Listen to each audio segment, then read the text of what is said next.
Hello students, मैं प्रीति राठौर आज आपको BA third year paper first innovation यानी नवाचार के विषय में बताने जा रही हूँ। वैसे नवाचार के विषय में बता चुकी हूँ, लेकिन आज का जो हमारा टॉपिक है वो है नवाचार में बाधाएं। ओके, आज मैं आपको नवाचार में जो जो बाधाएं आती हैं या समस्याएं आती हैं उनके विषय में बताना चाह रही हूँ। लेकिन इससे पहले आप ये जरा याद कर लीजिए कि नवाचार के विषय में मैंने आपको बताया क्या था। नवाचार का अर्थ, नवाचार की विशेषताएं, साथ ही साथ हमारे भारत में क्या क्या नवाचार चल रहे हैं, जस्ट लाइक कंप्यूटर शिक्षा, भाषा प्रयोगशाला विधि और अभिक्रमित अनुदेशन, इन सब के विषय में मैं आपको बता चुकी हूँ। नवाचार का अर्थ क्या था, जरा इसको याद कर लेते हैं। नवाचार का अर्थ था नवीन विचार। ओके, नवीन विचार, व्यवहार या तरीका, जिसे हम नवाचार के नाम से जानते हैं। ओके, नव प्लस आचार, नव मीन्स नया, आचार मीन्स व्यवहार या तरीका। तो ऐसे नए व्यवहार या विधि या तरीके जो कि हमारी शिक्षा प्रणाली में प्रयोग किए जाते हैं और शिक्षा को और अधिक रोचक बनाया जाता है, उसे हम नवाचार के नाम से जानते हैं। तो इस नवाचार, नवीन परिवर्तन, नवीन विचार में क्या क्या बाधाएं आती हैं उसके विषय में आज हम पढ़ने जा रहे हैं। स्टूडेंट, जैसा आप जानते हो कि परिवर्तन क्या है, परिवर्तन ही प्रकृति का नियम है और समाज में दिन प्रतिदिन परिवर्तन हो रहे हैं, चाहे वो शिक्षा के क्षेत्र में हो, यातायात के क्षेत्र में हो, परिवहन के क्षेत्र में हो। ऐसा कोई भी क्षेत्र छूता नहीं है जहाँ पर परिवर्तन ना हो रहा हो या चेंजमेंट नहीं हो रहा है।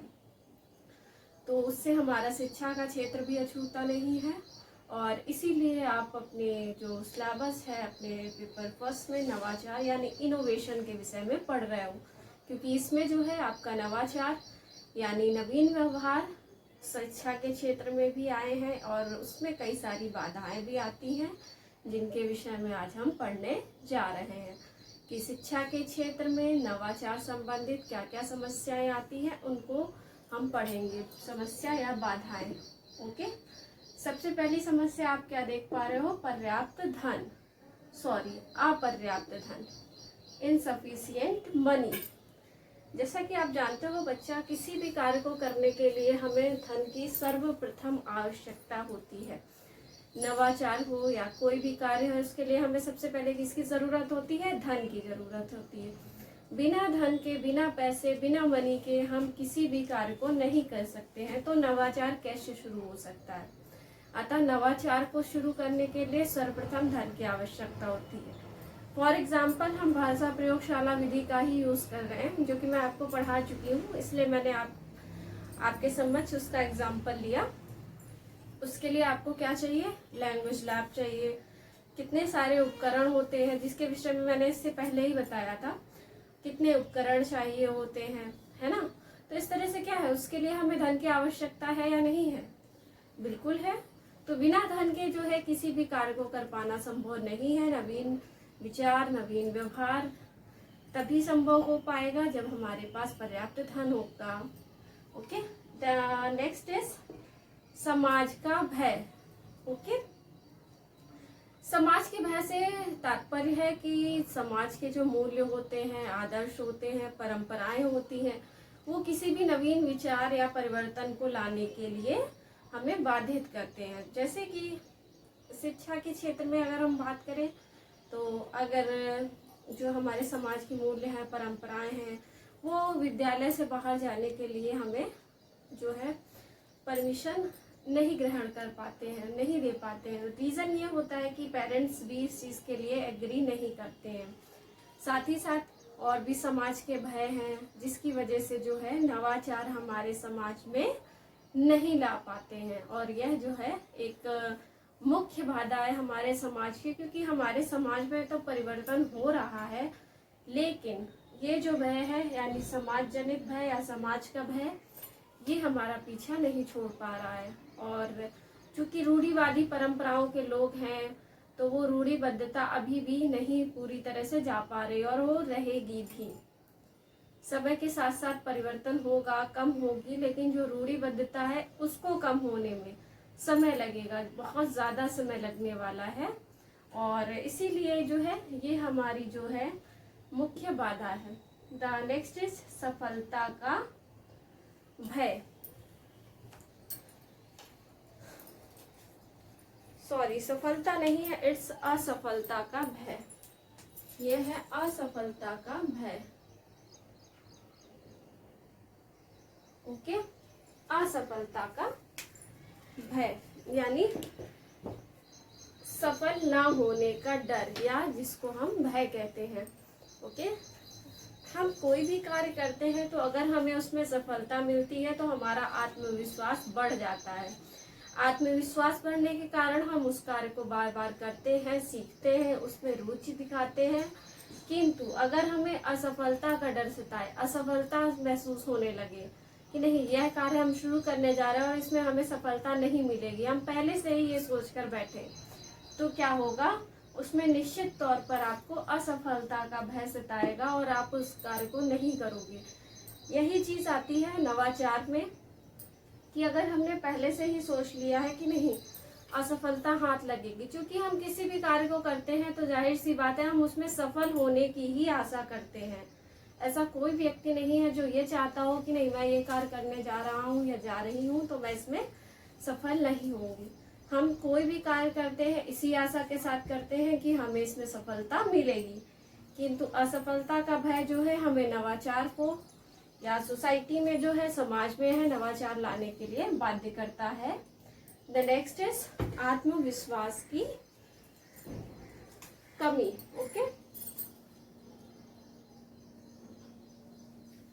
आत्मविश्वास यानी कॉन्फिडेंस, लैक ऑफ कॉन्फिडेंस या सेल्फ कॉन्फिडेंस। सबसे पहली चीज है कि आत्मविश्वास का होना बहुत ज्यादा जरूरी है।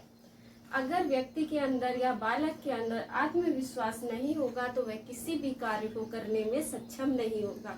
आपके अंदर सबसे पहले सेल्फ कॉन्फिडेंस होना चाहिए। Yes I can do it, हाँ मैं इसे कर सकता हूँ या कर सकती हूँ।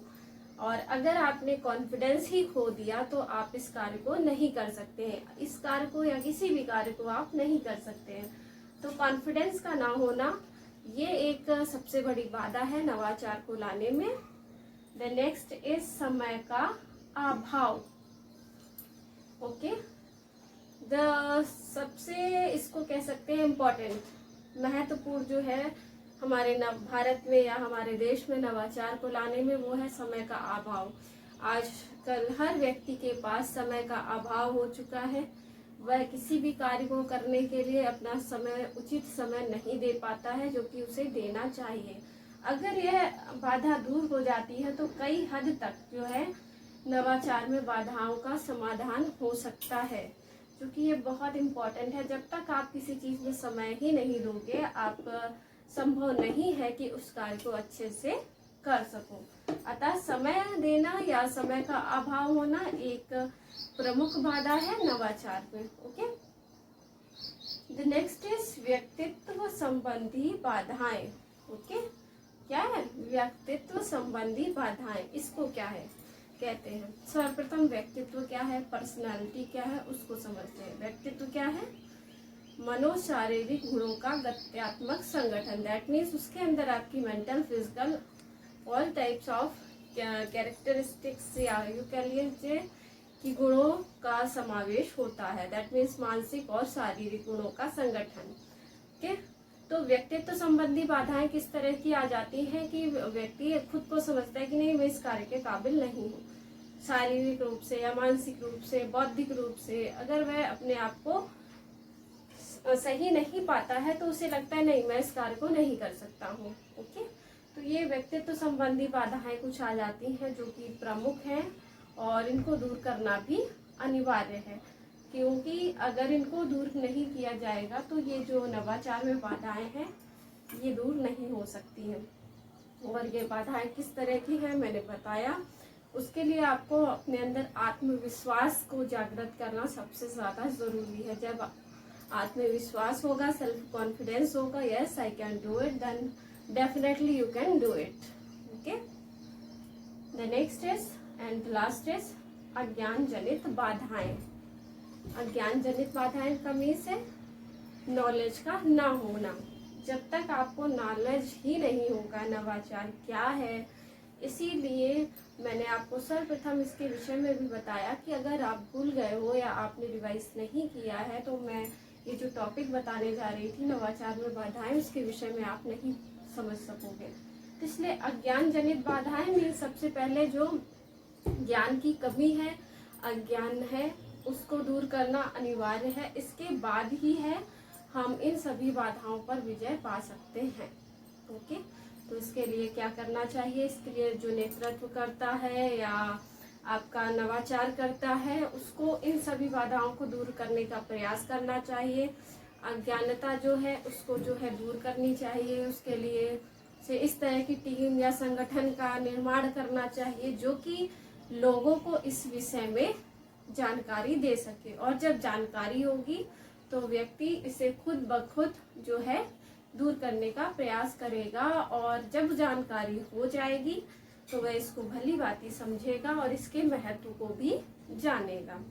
अतः ये कुछ नवाचार में प्रमुख बाधाएं थी। इम्पोर्टेंट क्वेश्चन है, आता है एग्जाम में।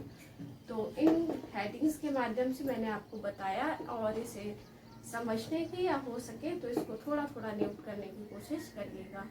ओके, एंड हेडिंग्स में अगर आप याद कर लेंगे ओके तो आपको इसका मतलब समझ में आ जाएगा कि अपर्याप्त धन, धन की कमी होना, समाज का भय होना, असफलता का भय, इस तरह के ये सारे पॉइंट्स हैं जिनको आप क्लियरली समझ लोगे तो आपको ये टॉपिक भी अच्छे से समझ में आ जाएगा। ओके स्टूडेंट, नेक्स्ट क्लास में मैं आपको इन बाधाओं को दूर करने के उपाय के विषय में बताऊंगी। चूंकि समस्याएं हैं तो उनको दूर करने के विषय में बताना भी अनिवार्य है।